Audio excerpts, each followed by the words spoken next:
Welcome, everybody, to this episode of The Law of Self-Defense. I am, of course, attorney Andrew Branca for The Law of Self-Defense, and today we're going to cover what I found to be a really interesting article by my buddy, Von Kliem. Von Kliem works over at Force Science, and full disclosure, Von's a friend of mine. We talk about cases quite a bit, and I came across this article, and I thought it would be good to share with all of you. Now, I often note that use of force law does not require perfect decision-making. It only requires reasonable decision-making. And that's true both for civilian and police use of force.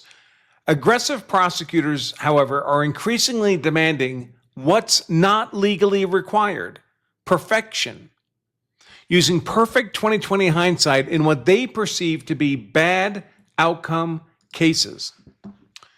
They micro-dissect every decision by the defender or officer and point to innumerable alternative choices that might have mitigated the ultimate need to use force. And this is all really just a methodology for ensuring that no use of force decision cannot be aggressively attacked, may be successfully attacked, because it's no longer well aligned. The methodology is no longer well aligned with legal requirements. Just what the prosecutor thinks he would have preferred with perfect 20/20 hindsight. No matter what tactical decision the defender or the officer made, it's the wrong decision. And we know this because, holy cow, a later use of force event occurred that we rather would not have occurred. We saw this kind of thing in a civilian context with Kyle Rittenhouse. Kyle Rittenhouse, of course, defended himself with an AR rifle. It was loaded with ball 5.56 millimeter ammo. And the prosecutor criticized Kyle for this. Can ball ammo overpenetrate? Weren't you recklessly creating a danger to bystanders in the street by choosing to use ball ammo instead of hollow point? But the truth is, if Kyle had chosen hollow point, that would have been the wrong ammo. Whatever decision Kyle made would have been the wrong ammo. And we see this a lot in shooting cases, especially around vehicles, like the shooting of Renee Good in Minneapolis by an ICE officer. She charged her automobile at the officer. He shot through the window, then shot through the side window as she went past, ultimately mortally wounding her. And he was criticized for stepping in front of the vehicle. Well, there is a general policy against standing in front of a vehicle if you believe the vehicle is going to be used as a weapon, but that's begging the question. Until you have reason to believe the vehicle is going to be used as a weapon, it's perfectly normal to step in front of a vehicle. We all do it all the time, in parking lots and elsewhere. But by pretending that the stepping in front of the vehicle was always a tactical or strategic error, you can find fault with that ICE officer's shooting of Renee Good. None of it is what the law requires. All of it is overreaching, but that's what aggressive, especially politically motivated prosecutors do, unfortunately. All right, we got some folks coming into the chat. Welcome, welcome, welcome. Of course, you may be watching this on replay on the Law of Self-Defense blog, which is, of course, fine as well. So with that brief introduction, let me pull up Von's piece, and we can start working through it. Now, Von generally writes from and for a law enforcement perspective. For science, most of its research, most of what it does is law enforcement related. But the principles, as I just described them, would apply in the civilian use of force context as well.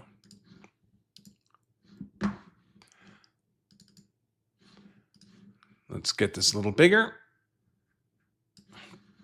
and we'll step through it. The in parentheses, reasonable sleight of hand, blurring tactical discretion with constitutional reasonableness. And this is from my buddy Von Kliem, published February 23rd of this year in Force Science News. Let's see, I'll grab my red pen here so you can all track along. Von writes, there's nothing inherently unconstitutional about a police officer standing in front of an occupied vehicle. It certainly does not justify ramming the officer. It does not strip the officer of their right to self-defense. That concept should not require extended debate. It certainly does not require a complex legal analysis. Why then does the conversation so quickly turn from the suspect's conduct to publicly indicting the officer? In the recent ICE shooting that captured national attention, that's Renee Good, the critics' narrative unfolded in predictable stages. First, they claimed the officer was not in danger. Then they claimed he was not actually hit. When the video showed that he was struck by the vehicle, the argument pivoted again. Finally, it became, well, he was barely hit, but who cares? His tactics were terrible. He should never have been standing there. In so many of these cases, when the threat can no longer be denied, critics attempt to shift culpability by looking backward in time. When the officer's perception at the moment force was used cannot be seriously challenged, which is the proper framework. That's when he's making his decisions on his use of defensive force. Critics search for faults in the minutes and seconds leading up to it. The focus shifts from the suspect's decision to accelerate toward the officer to the officer's decisions that left him exposed. The claim becomes that the officer created the danger, provoked the confrontation, failed to de-escalate, stood too close, failed to wait for backup, or drew his gun too fast, or 1,000 other excuses that attempt to place the onus for the need to use force on the officer rather than on the unlawful aggressor. From there, the theory can morph into something even more curious, that the officer somehow caused the suspect to attack him by simply standing in a vulnerable position, issuing a lawful command, or compelling compliance. The officer unreasonably provoked the assault itself. The word reasonable does not mean the same thing in every context, and the law uses it in very distinct ways. How the term is used in evaluating police use of force can distinguish honest accountability from intentional efforts to shift criminal culpability towards officers and away from suspects who threaten them. In most cases, police use of force is analyzed under the Fourth Amendment's objective reasonableness standard. Under the Fourth Amendment, once a seizure occurs, you're detained, you're arrested, reasonableness requires balancing the nature of the intrusion, the intrusion onto the liberty interest of the person being detained against the governmental interest at stake, law enforcement. In deadly force cases, that inquiry asks whether the officer had probable cause, in practical terms, a reasonable belief that the suspect posed an imminent threat of death or serious bodily injury. That reasonable belief does not require certainty. Again, you don't have to make perfect decisions in self-defense. The standard is that you have to make reasonable decisions in self-defense. So that reasonable belief does not require certainty. It must be grounded in specific, articulable facts known to the officer at the time. An officer is assessing whether the suspect poses an apparent threat, not an actual threat. That belief may be mistaken, but remains lawful so long as it remains objectively reasonable. And of course, the classic example here is a suspect with a faux gun, a facsimile gun, an airsoft, but it looks like a real gun. It's not an actual threat of a shooting death of the officer, but it's an apparent threat. It's a reasonably perceived apparent threat. So if the officer reacts to that presented airsoft gun as if it were a real gun and shoots and kills the suspect, it wasn't an actual threat. The officer is making a factual error. But if the error is reasonable, his justification for the use of deadly defensive force is not diminished in the slightest. When facing an apparent threat, the officer's response must also be reasonable. The force used cannot be excessive relative to the need to immediately and decisively stop the threat and overcome resistance. Reasonableness under the Fourth Amendment governs both whether a seizure is justified and how it is carried out. Even where probable cause exists, the manner in which an otherwise lawful seizure is executed may meaning carried out, of course, may render it unreasonable if the force used is excessive. While the Fourth Amendment regulates the officer's judgment and the conduct of the seizure itself, it does not convert every tactical decision that precedes a seizure into a constitutional question. Conducting threat assessments and choosing responses are simply real-world applications of the Fourth Amendment objective reasonableness test. Evaluating these judgments requires focusing on what the officer perceived at the time, interpreted through that officer's training, education, experience, and reasonable inferences drawn therefrom. And all of this applies to you civilians as well. It's all effectively the same standard. By the way, I should have mentioned, for those who don't know von Kliem, the author of this article, I mentioned he works at Force Science. He's also experienced as a law enforcement officer. He has a law degree and a higher level law degree, what we call an LLM as well. He does a lot of expert witness testimony on use of force events, a lot of consulting to other attorneys who are lead counsel on their use of force cases. Continuing with Von now. Reasonableness does not require certainty. It does not require perfection. It does not require the optimal or least intrusive means. It does not require the best or even better tactical choices. It does not require officers to eliminate all tactical risks before acting. This may sound like common sense. If you have a shooting, for example, say, imagine you have a mother of small children who's undergoing some kind of psychiatric event, and she presents a fake gun at the officer who perceives it reasonably as real, and he shoots and kills that mother. I would call that a bad outcome case. Nobody wishes that mother was dead, least of all the police officer who was compelled to shoot and kill her. But while it may be emotionally awful, it could be perfectly lawful. And we need to distinguish those situations. What often happens when there's a bad outcome case is that the prosecutors decide, well, we're just going to dig as hard as we need to find some kind of fault with the defenders or the officer's tactical judgments. In hindsight, it's easy to point out that if you only hadn't done this, we might not have had the bad outcome consequence for the use of force event. But those kinds of but-for analyses are simply the wrong way to approach the problem, because you can always find a but-for. I mean, in the extreme example, but for that officer choosing to become an officer, he would not have had to shoot the suspect. Is that what we expect people to do? Just not become police officers?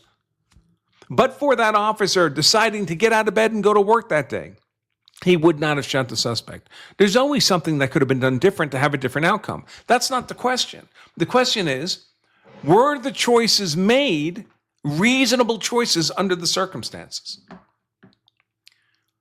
Von continues here. Courts have repeatedly rejected the idea that the existence of a safer alternative automatically renders force unreasonable. The question focuses on what a reasonable officer perceived at the moment force was used, not on whether speculative tactical revisions might have allowed the officer to avoid the confrontation altogether.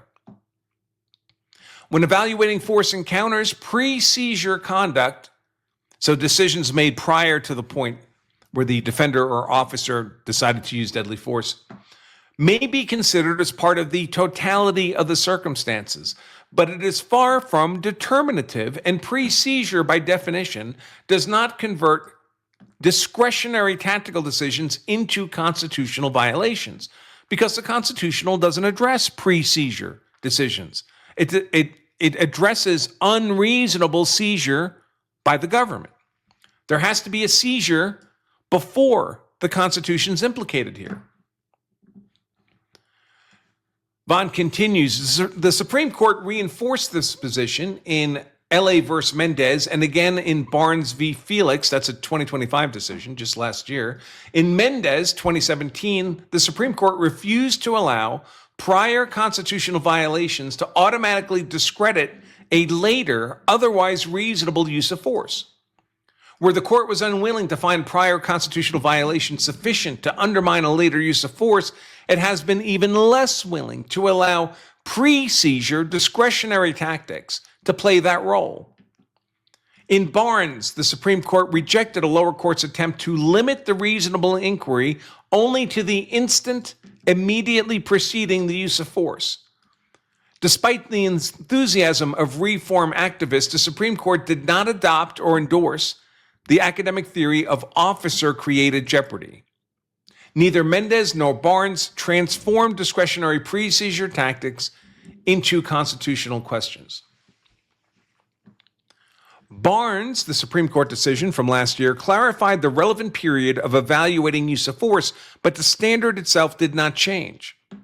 The reasonableness of any use of force is still evaluated under the totality of the circumstances and is not limited to a snapshot of the final second.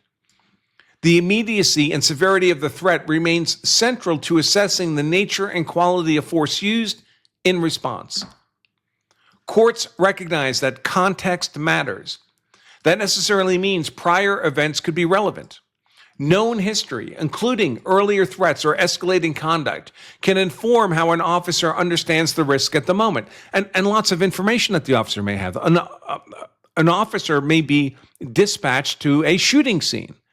Well, if he knows or has been told it's a shooting scene, whether that's true or not, he's going to be exceptionally cautious about there being a gun in play.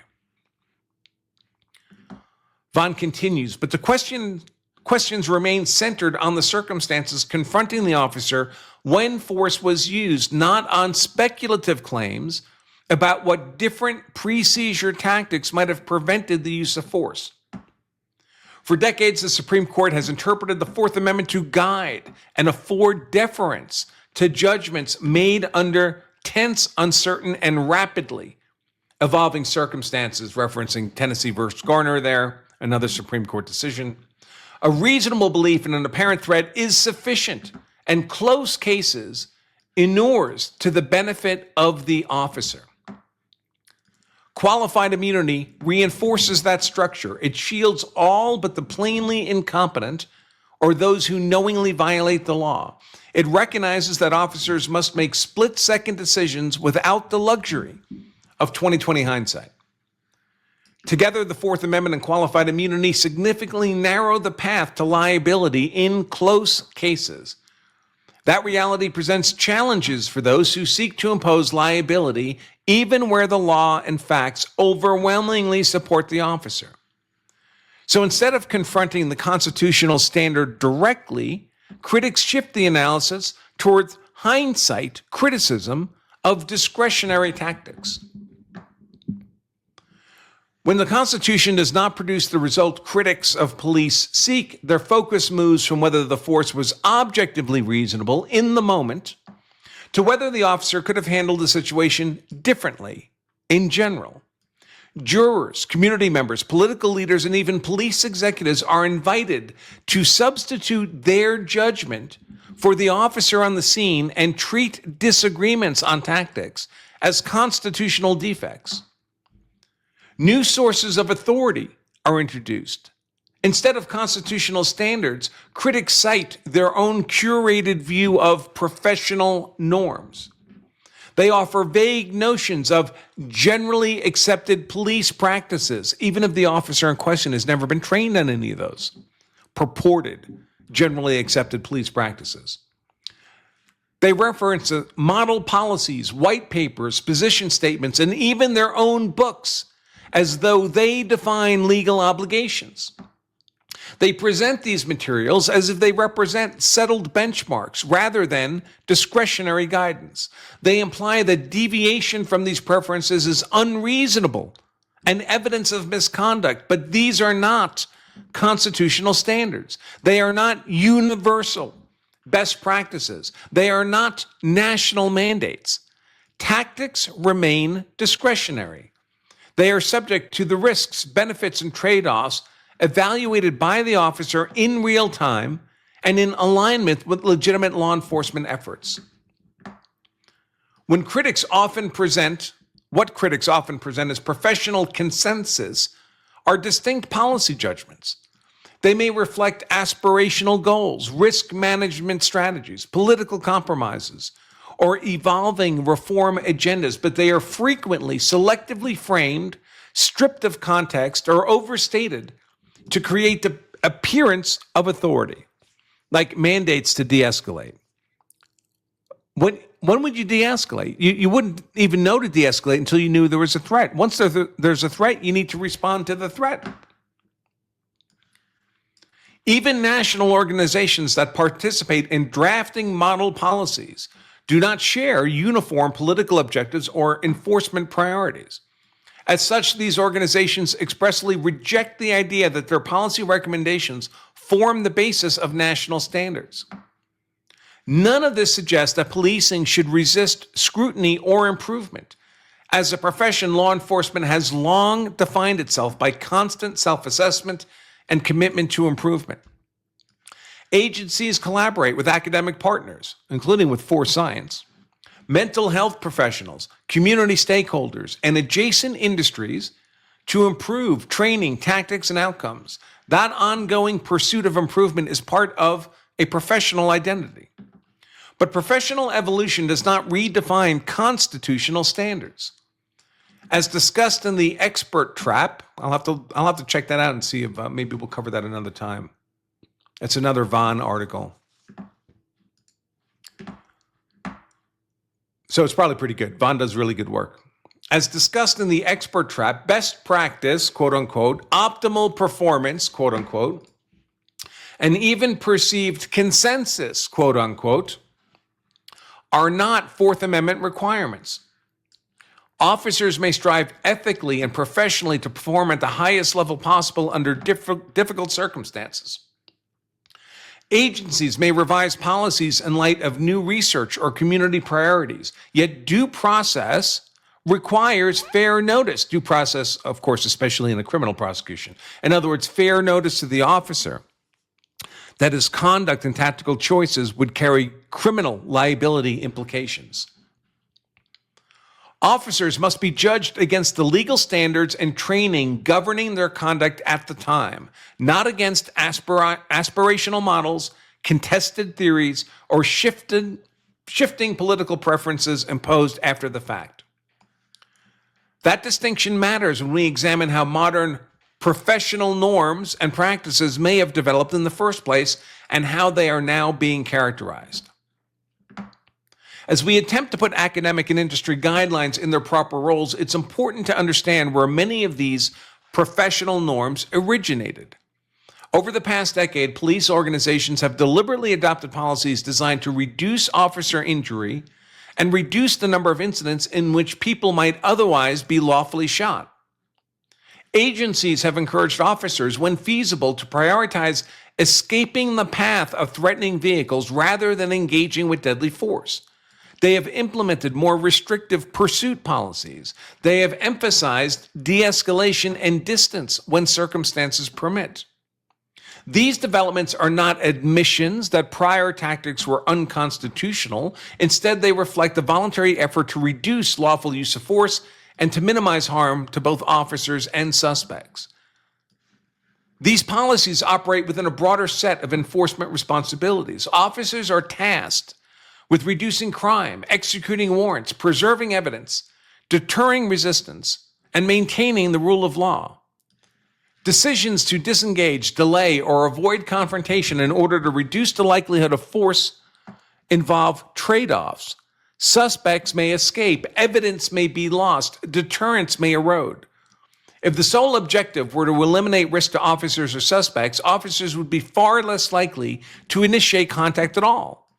Law enforcement requires balancing safety concerns with the effective accomplishment of legitimate government interest, enforcing the law. An officer's decision in a particular encounter to prioritize an equally legitimate governmental objective over a discretionary safety preference does not by itself transform the encounter into a constitutional violation, nor does it eliminate the officer's right of self-defense if a suspect chooses to exploit an exposed position. Critics often overlook this distinction. They point to professional trends encouraging officers to prioritize evasion and avoidance in response to vehicle-borne threats and treat those voluntarily adopted priorities as constitutional mandates. Discretionary, good faith safety efforts are reframed as rigid requirements. Once those preferences are recast as mandatory professional norms, departures from them, including those necessary to advance other legitimate law enforcement objectives, are labeled unreasonable. That label then becomes a mechanism for shifting culpability from the violent suspect to the officer. The suspect's decision to accelerate the car, to assault, or to resist can fade into the background. The officer's failure to prioritize a risk reduction tactic becomes the central focus. The officer is accused of not doing enough to save the suspect from the consequences of the suspect's own decisions. That is not what these policies were designed to accomplish. They were designed to reduce harm, not to redefine constitutional legitimacy. Although police practices experts are acutely aware of the proper role of academic research and position papers, once those materials are offered to the public as governing authority, the damage may be done. The audience, like a jury, is led to believe that failure to conform to these undefined professional norms equals unreasonableness. And once the unreasonable label is cast, criminal culpability for murder may be implied and readily accepted. Certainly unreasonableness opens up the door at a minimum to a reckless manslaughter charge. This sleight of hand has real consequences, not just with the public, but with jurors who are often being led to believe that tactical disagreements equate to criminal conduct. Courts often correct the legal record. They reaffirm Graham v. Connor. They resist bootstrapping theories under Mendez. They decline to adopt officer-created jeopardy under Barnes. They return the analysis to objective reasonableness and the moment force was used. The pressure to unreasonably expand officer liability, and we mean here criminal liability, is accelerating, and clarity needs to begin with the profession itself. Media engagements and public addresses are needed to accurately frame the issues, the law, and the reality of making decisions during time-compressed critical incidents. Although courts, ethical prosecutors, and legal scholars continue to resist this Fourth Amendment sleight of hand, by the time the questions have been answered and the record corrected, the public narrative may have already hardened, in which case it becomes impossible to change. Officers are terminated, careers are destroyed, cities erupt, political leaders distance themselves. And when courts later clarify that the conduct was constitutional, the public is left with the impression that the officer was not held accountable. In other words, that the cop got away with it. The accusation was emotional and political. The correction is technical, not nearly as potent. Invariably, it will be the emotional narrative that lingers. Absolutely. So I've talked about endless examples of this, but I've occasionally lectured at the FBI Academy in Quantico about these high-profile cases. Typical, classic one, the George Zimmerman shooting of Trayvon Martin. And I'll ask the audience, it's maybe 300 senior law enforcement, FBI special agents in the auditorium there at the Academy. I'll ask them, how many people believe that George Zimmerman got out of his car after being told by the dispatcher not to do that? And every hand will go up because we were reported that thousands of times. It's just not true. And we know it's not true because we have the entirety of the 911 recording with the dispatcher, and the dispatcher never told George Zimmerman not to get out of his car. It just doesn't happen. But after I explain all that, and even after I play the 911 recording, and I'll say, it's only about 3 minutes long, I'll say, raise your hand when you hear the dispatcher say, don't get out of your car, or anything like that, and the hands never go up, because it's never said. But even with that, indisputable evidence that this is a lie, a myth, that Zimmerman got out of the car after being told not to, you can tell by the expression on people's faces in the audience. About half of them are like, oh, I'm glad to know the truth. I was fooled. But the other half of the audience, their faces just go blank. They've made such an emotional commitment to the lie that they can't change their position regardless of the evidence. Vaughn continues here. That is why clarity must begin with the profession itself. Police leaders, trainers, attorneys, and experts must resist the collapse of constitutional reasonableness into tactical preference. They must distinguish aspirational safety strategies from legal mandates. They must refuse to allow biased policy judgments to be repackaged as pseudo-national standards. Officer-created jeopardy as a concept will undoubtedly remain a battleground going forward. To shift culpability from the suspect to the officer, it depends on conflating constitutional reasonableness with vague standards of professional norms and generally accepted police practices. It further requires setting aside the well-established warning against 2020 hindsight by the Supreme Court, that warning, and imposing an expectation of optimal tactics, which are not required, only reasonable tactics are required, even when those imagined alternatives rest on speculation about outcomes that cannot be proven or disproven. Under that approach, discretionary judgments become suspect, and tactical trade-offs are recast as constitutional risks, evaluated through a lens of certainty that real-world policing does not permit. It's an unreasonable sleight of hand. All right, that's Vaughn's piece. Again, Von Kliem, JD, LLM. I don't know if he ever took the bar exam. I'll have to ask him next time I talk to him. But a very experienced officer, really, really a great guy. If you have an opportunity to interact with Vaughn, I would encourage you to do that. Let me take a look at the questions and comments here. By the way, if you're a Law Self-Defense member, I'm going to upload the playback of this video to the blog, and I'll include a link in the blog to the PDF of Vaughn's piece so you can find it. Let's see. On the Law Self-Defense site, John W. says, this constitutes the logical fallacy of moving the goalposts. Yes, of course. Because the standard, the actual legal standard doesn't give the prosecutors what they want, which is officer culpability. So they have to change the rules, change the legal standards to try to have that culpability found where it ought not be. And Seth says, is it fair to say the police officer standing in front of the car is heroic and is a tactically proper way to determine whether that driver poses a deadly threat to others? In other words, if the driver is willing to use his or her car as a weapon against an officer, isn't that person likely to use the car against others and is therefore a danger to the public? I mean, of course, you could make that argument. The trouble is the people you're making it to don't believe it. The people whose decision is going to determine the legal outcome. What they'll say is this officer shot a 16-year-old black male through the windshield of the car when the black male driver, accelerated the car at the officer. That teenager, they'll say, was not a general motor vehicle threat to the community. It was a threat only to the officer because the teenager was worried about getting arrested or thought the officer would kill him because he's racist or whatever. If the officer had simply let the teenager go, they could have arrested him at another time. They had his license plate number. They could have picked him up elsewhere when the situation was much less tense than it is now.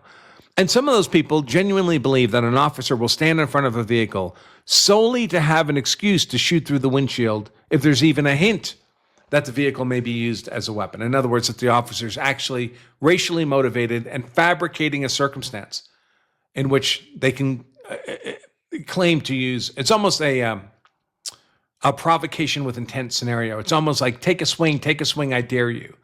And then when the person takes the swing, you shoot them. Is that impossible? I mean, I think it's highly unlikely, but there's enough people out there, judges, prosecutors, jurors, members of the community, activists, who believe that, or at least believe they can convince others of it. And that's the trouble you run into. So in general, we tend to adopt policies that say we don't want police officers to position themselves, to make tactical decisions that are otherwise unnecessary, that unnecessarily increase the risk that they'll be injured or that they'll have to use deadly force against someone else. The question then is what's unnecessary? And when would that analysis occur? I mean, as I said at the start, we all step in front of vehicles all the time. We don't think that car is about to run us over. When is an officer supposed to know that a car is likely to run them over? And John again asks, how does defense reframe or object to this tactic when the prosecution uses it through the 5 elements? So again, as I've said many times before, prosecutors can say pretty much anything they want. this ridiculous argument they made against Kyle Rittenhouse, it's obvious to us that Kyle used ball ammo, so they'll say that was wrong. He should have used hollow point. If he'd used hollow point, they'll say he should have used ball ammo. None of that, of course, is legally required, a particular flavor of ammo to justify the shooting. But the prosecutor's trying to weave a narrative of guilt for a lay audience, the people on the jury. The real question isn't so much can they say these things and make these arguments no matter how inane. The question is how likely is it to be damaging, and how effectively is your lawyer likely to be able to mitigate that damage? In the case of Kyle, it didn't really hurt him. In the case of a police officer shooting through a windshield, it could hurt, especially given the, all the Black Lives Matter, all the hatred to the police, defund the police, all this kind of nonsense, the police being characterized through much of the leftist media, all the leftist media, as being a fascist organization, a racist organization. These arguments are going to be made, so that the smart defender, the smart officer will make decisions that take that probability into account. All right, let's see. Is there anything on X? I streamed this one on X as well. So, by the way, we have a new Law of Self-Defense account on X, formerly known as Twitter. It's at Law Self-Defense, the same handle we had before, but it's a different account. So if you'd like to follow on X as well, you should do it. Go to X, follow at Law Self-Defense, at Law Self-Defense, because, of course, we transitioned the previous channel over to The Branca Show. So just an FY there. A little bit of the content that I produce for the Law of Self-Defense membership will be shared on X to try to grow to the community in a more general way. Reach out, expose people who are not already members of the community to the possibility of becoming a member of the Law of Self-Defense community. All right, folks, with that, I'm going to go ahead and wrap this show up. And I'll be back again within a couple days with more Law of Self-Defense content. And again, this show, like all our live stream shows, will go up on the blog later today in a replay mode, so you can enjoy it there. And I'll include a link to the PDF of Vaughn's piece here. All right, folks, until next time, I remain Attorney Andrew Branca. Whoops, I almost forgot. I need to...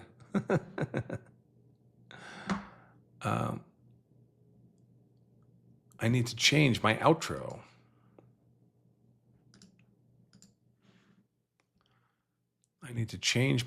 Here we go. Until we meet up again, I remain Attorney Andrew Branca for the Law of Self-Defense. Stay safe.